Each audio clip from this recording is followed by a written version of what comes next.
outside Haiti's biggest penitentiary, with unprecedented access to one of the most overcrowded prisons in the world.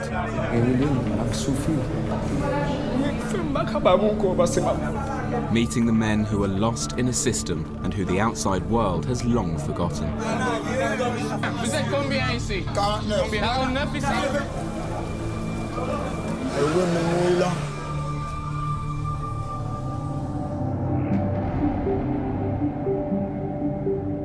Haiti is the poorest country in the Western Hemisphere. It's a country where very little works. The effects of the earthquake in 2010 are still visible. It devastated the nation, killing more than 250,000 people and destroying most of Haiti's infrastructure. Most people here survive on just $2 a day, and the capital of Port-au-Prince is plagued by crime. I've come to meet one of the most influential women in Haiti. Florence Elie is the protector of citizens, and it's her job to make sure that the government here looks after its citizens' human rights. I've arranged to meet her at the National Penitentiary, where nearly half of the country's prisoners are locked up. It's home to more than 4,000 inmates. Among them are some of Haiti's most violent convicted murderers, rapists and kidnappers. Tu m'accompagnes? Oh, merci. Merci beaucoup. It's Florence's job to document human rights abuses all over the country. Bonjour. But she spends much of her time here because she suspects many of these men shouldn't even be in prison.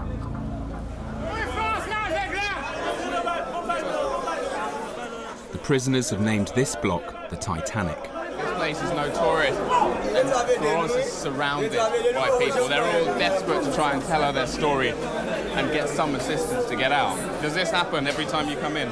Chaque fois. Toutes les fois que je viens ici, c'est la même chose. The first thing that hits you is the smell. Sweat, feces, urine. That and the barrage of noise.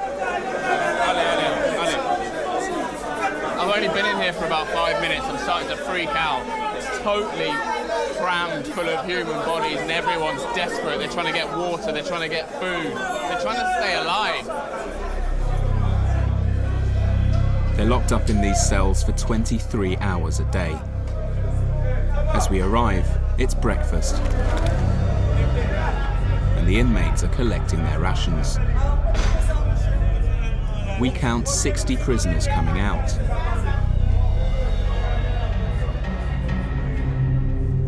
But inside, I count only 18 beds.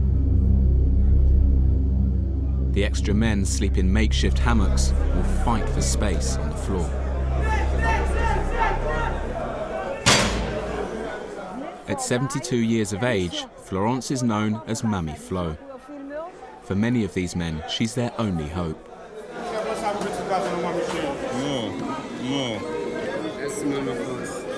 And I keep being handed pieces of paper. Okay. So I got this 6 years ago. Like me, Florence is bombarded. Some of the prisoners tell me they've been here for 10 years without ever facing a trial. We're getting this really overwhelming sense of responsibility. I've got all these little pieces of paper on my hands, some of them just scribbled on the back of cigarette packets. For some people, this is their only lifeline. This is the only way to explain what's happened to them.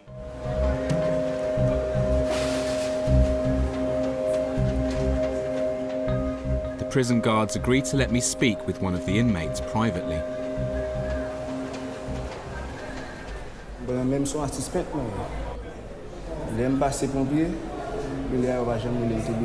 He says the police grabbed him as he was walking through a market, but he has no idea what the charge is. The 2010 earthquake sparked a mass prison break. Jean escaped along with the other prisoners, but was later rearrested.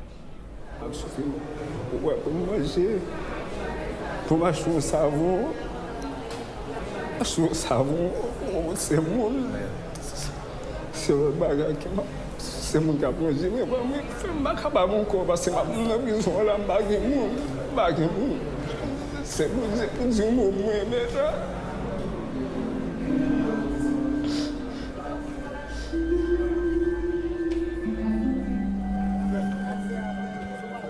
law states anyone arrested should be brought before a judge within 48 hours. But in reality, that hardly ever happens. Florence takes me to see the prison governor. On a un espace de 1200 détenus. On est obligé de garder aujourd'hui 4359 détenus.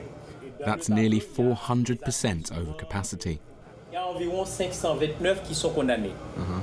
Et on a 3830 détenus qui sont en détention préventive prolongée. Mais c'est beaucoup, pourquoi? Oui, c'est beaucoup. It's no wonder there's so much desperation among the inmates. 80% of them have never even been convicted. Aux autorités de la justice qu'il faut questionner sur le nombre des détenus qui sont en détention préventive prolongée. Oui. C'est pas à moi de juger les autorités de la justice.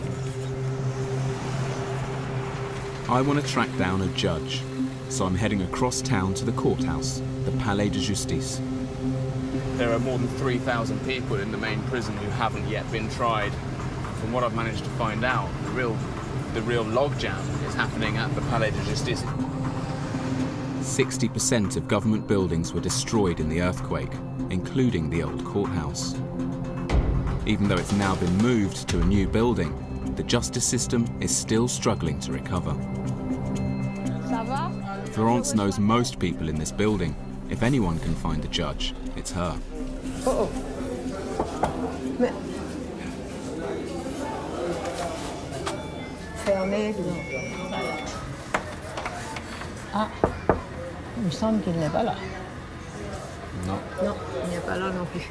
C'est bon, on peut aller dans une des chambres pour voir s'il y a des procès en cours. On va voir ça. Okay. Bonjour, oui.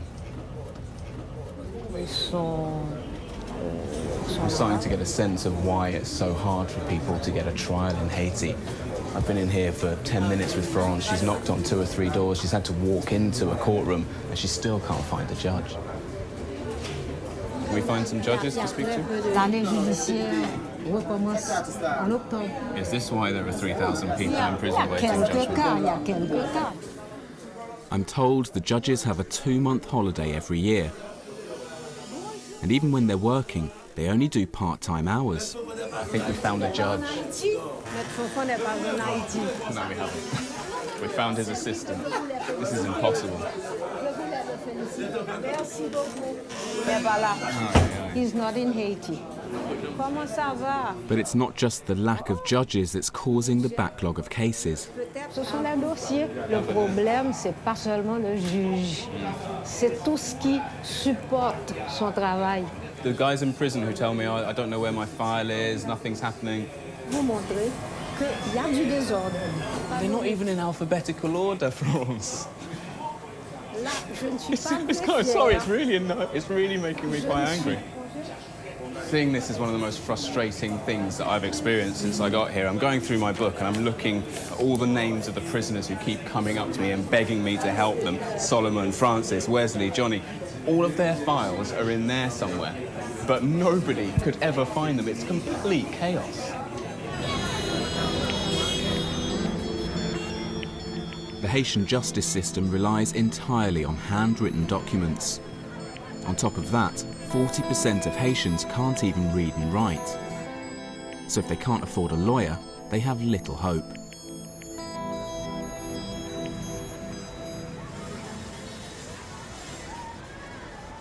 The next morning, I meet Jacques Leton.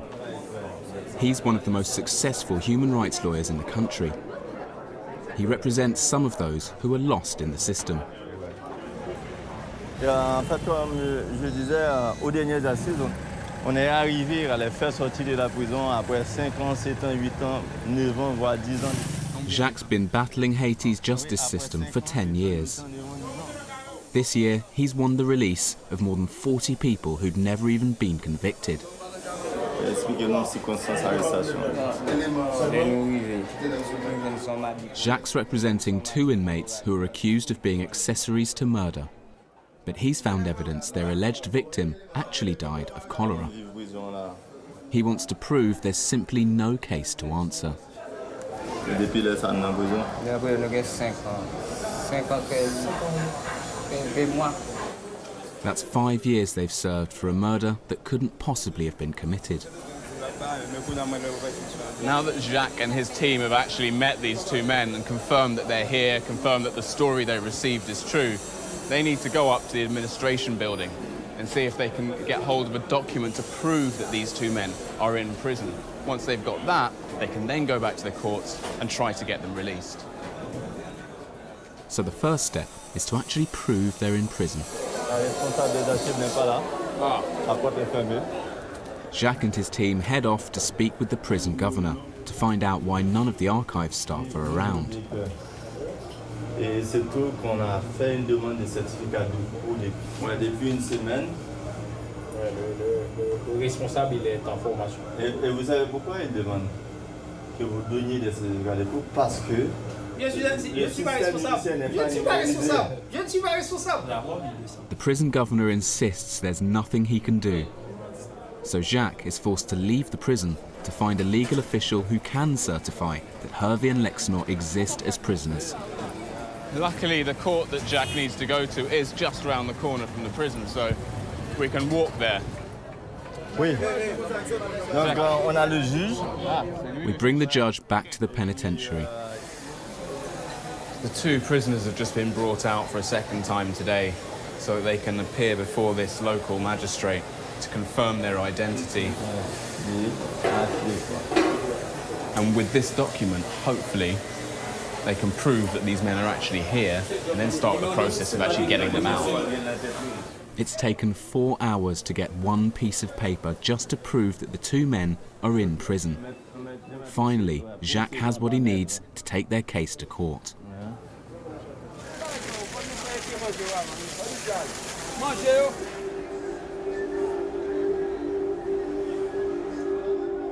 I'm told that on average 3 inmates die here every month.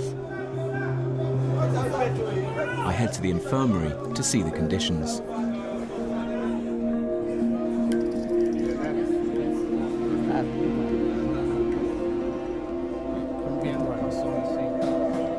The beds are full. There are even people sleeping under the beds. Ils sont tous malades ici?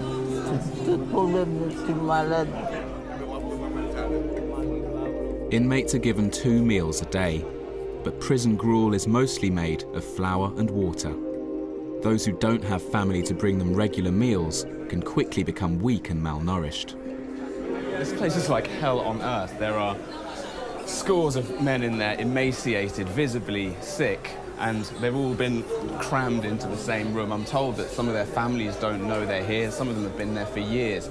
This is where most of the deaths in this prison happen. I'm told that in 1 weekend, 4 people were taken out of here and rushed to emergency. 3 of them died within days. Haiti's struggling with a cholera outbreak that was brought into the country after the earthquake. Local doctors and a foreign charity do provide medical care, but diseases like cholera travel fast here. All the men in the cells all around here are locked in for the majority of the day. They can't even leave to go to the toilet, so they do it in a bag. And when they get tired of having a bag of poo in their cell, they just chuck it out the window because, well, you would, wouldn't you? So the longer I stand here, the more uncomfortable I'm feeling. Cramped living conditions also help the spread of tuberculosis, which kills scores of prisoners every year. We're heading into this block of the infirmary, which is where they keep everybody who's got tuberculosis. I'm told there are over 150 people in here. Vous êtes combien ici? Vous êtes combien? 49. Combien? 49 ici? Pour des médicaments? Nous pas jeunes sommes de prison, le stress, nous pas juger. On n'a pas ça petite madame famille, ça rend nous malades. In many ways, this place is even more desperate than any of the other cells. These guys have to be locked in here because they're contagious. So I'm told there are 49 people locked in this cell.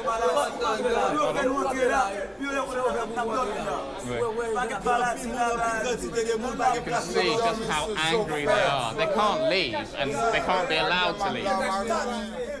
They're frightened they might die before they see a judge.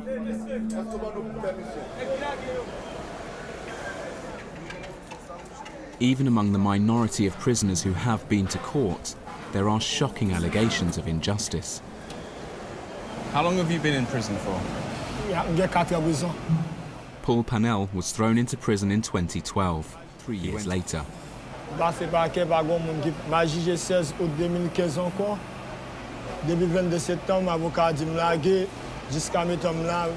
Paul claims he's waiting for his release form to be handed over, something the court clerk should have done after his trial last year. À chaque fois, ici, qui te pour papier à bon moi. Les m'a parlé avec il fait me connaître. Si me dégaine $1000, il t'a fait ça c'est fou moi. We don't know if this is true, but the UN lists corruption as a major problem within Haiti's justice system. He remembers everything to do with his case. He knows his case number, his prison number, he knows the names of the lawyers, the judges, all the people who've tried to get bribes from him. And I feel like with a little bit of investigation, I might actually be able to find out what's going on here. 48-12. Florence offers to help me track down Paul's paperwork. Donc le voilà, Paul Jean Vanel. Il est déjà jugé au tribunal criminel. Oh, il a été jugé en août 2015, c'est récent. Ok, et qu'est-ce qui se passe? Son chef d'accusation est association de malfaiteurs, complicité de vol à mer. So he was found guilty? On n'a pas encore l'ordre. Paul says he was found not guilty, but there's no record of the verdict.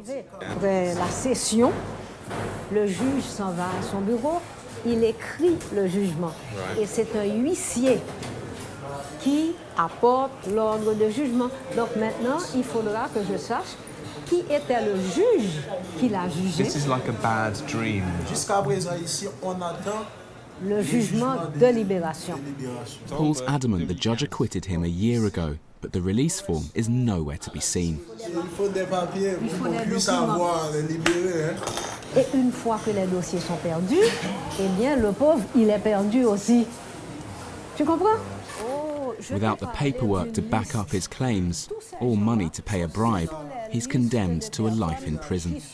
Ever since I first met Paul, I've kind of wanted these details to not be true because the implications of all this, the corruption, the incompetence, the downright laziness of it all, is almost too much for me to comprehend. And then going in there and seeing the book and seeing that actually he's telling me the truth. And yet he's been left to rot in here. Paul's future lies in the courthouse, but on my way there, I run into more problems. I've just left the prison and I was on my way to the courthouse. I wanted to try and find out what's happening with the cases of some of the men I've met in there, but as you can see, the road's blocked off. There's burning tyres here, there are more down there. I can see a group of people, there's a protest going on. I even heard gunshots a few minutes ago. There's been infighting in the Justice Department, and the city's chief prosecutor has been transferred. And they've shut down the courthouse with their protest, which means that any of the men in there who are hoping to get their cases heard today, it's just not going to happen.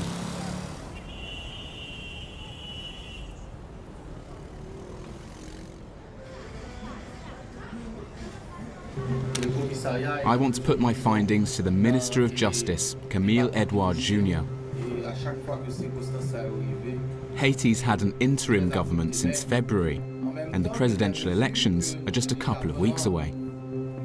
Now, when you've got nearly 70% of the people in prison, who haven't even seen a judge yet. Why don't you force the judges here to work more often and maybe even trained more and employed more to get the job done? Yo gen totalement autonomie. Moi-même, comme ministre justice, moi pas gen autorité de discipline pour me sanctionner. And when was the last time you actually punished somebody for corruption in this system? Côté que les difficile pour faire ça relé traçabilité. Justement, nous gain évidence. The National Penitentiary is totally overcrowded. It's 4 times over capacity, and that's a breeding ground for tuberculosis. It seems to me that your failure to provide an efficient justice system is literally leading to people dying in prison. You're literally killing prisoners. How do you respond to that? Premièrement, son problème nous vient joindre, c'est pas nous qui venons avec lui, c'est défaillance système pendant des années qui baille résultat ça. After the election, he hopes to tackle the number of pre-trial detainees and halve the prison population. Jacques finally made it to the main courthouse to try and free Harvey and Lexinor, the men accused of murdering a woman who was later found to have died of cholera. The case that Jacques and his team are getting ready for is known as a habeas corpus. He's essentially trying to argue that his clients have been wrongfully imprisoned. They don't need a hearing, they don't need an investigation, they simply need the judge to agree that there is no case to answer and they need to be freed immediately. And in order to do that, he needs to get a number of legal officials together in the same room and before a judge.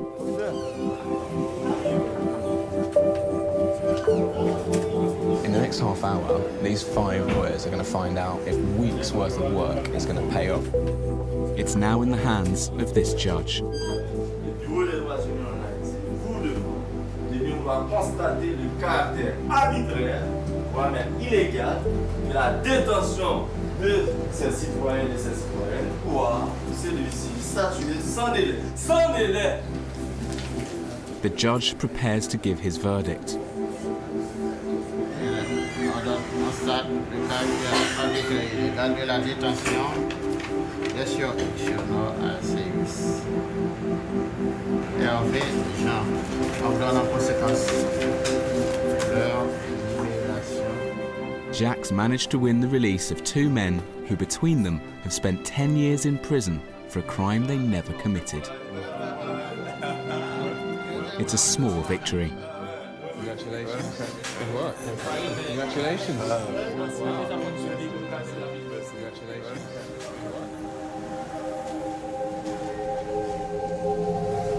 We head back to the prison one last time. The city's preparing for one of the biggest storms in a decade. Haiti is bracing itself. It's about to get hit by a Category 4 hurricane. This could be the worst natural disaster to hit the country since the earthquake in 2010. The prison is on lockdown. That evening, Hurricane Matthew slams into southern Haiti, killing more than 1,000 people and leaving 1.4 million in need of aid. The capital's relatively unscathed, but the south of Haiti is plunged into turmoil. The welfare of the country's prisoners will once again be low on the government's list of priorities. 1 month later, Jacques' clients Hervé and Lexinor are yet to be released. There's a dispute about their paperwork. Paul's only hope is to have another trial. But since we left him, he's fallen ill and is now in quarantine. Nearly 4,000 prisoners continue to be held without trial in the National Penitentiary.